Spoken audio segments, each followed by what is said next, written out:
여러분, 회생 신청 적기만 잡아도 돈 버시는 거예요.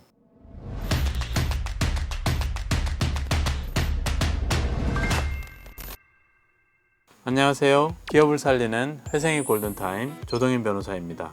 여러분, 도산이라고 하면 어떤 생각이 가장 먼저 떠오르시나요? 누구나 좋아하는 사람은 없을 것 같습니다. 회생 절차도 바로 그 도산 분야의 한 영역입니다. 그러면 회사가 회생 절차에 들어가면 그 회사의 근로자들의 임금이나 퇴직금은 어떻게 될까요? 보통은 다 떼인다고 생각들 하실 텐데요. 실제로는 그렇지 않습니다. 회생 절차에서는 공익채권이라는 제도가 있기 때문입니다. 지난 시간에 골프장에 조명탑 공사를 하던 업체가 받지 못한 공사 대금도 받아내고 공사도 계속 진행하면서 기성고를 수시로 우선 변제 받아내는 공익채권 우선 변제에 대해서 이야기 나눠보셨죠? 그와 같이 채무자 회생 및 파산에 관한 법률에는 공익채권이라는 규정을 따로 두고 있는데요. 그 공익채권의 범주에는 임금이나 퇴직금도 포함되어 있거든요. 공익채권은 회사가 회생 절차를 진행하는 동안에는 우선적으로 수시로 변제받을 수 있도록 해두었기 때문에 근로자들의 임금이나 퇴직금도 우선적으로 변제받을 수 있도록 제도적 장치를 해둔 것입니다.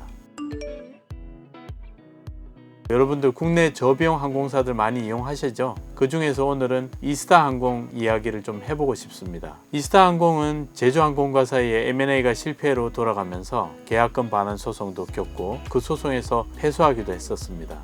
결국 이스타항공은 법원에 회생 절차 개시 신청을 하면서 현재 회생 절차 진행 중에 있거든요. 법인회생 자가진단 방법 중에 대규모 M&A 실패라든지 코로나 팬데믹 같은 대표적인 사례가 이스타항공에 해당이 되겠습니다. 저는 이스타항공이 적기에 법인회생 신청을 한 것이다 라고 나름 생각하고 있는데요. 왜냐하면 서울회생법원은 이스타항공의 인수인 측이 제출한 회생계획안을 인가하는 결정을 내렸습니다. 그 내용 중에 가장 주목할 부분 중 하나가 100% 변제하도록 한 채권이 있는데 바로 공익채권입니다.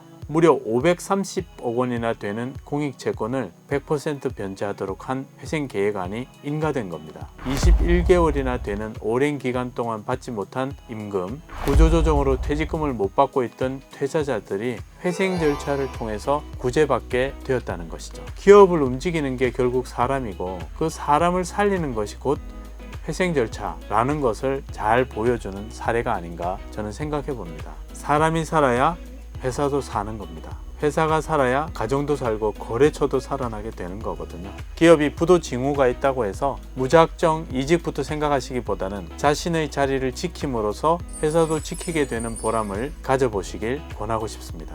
조동현 변호사와 함께 말씀입니다.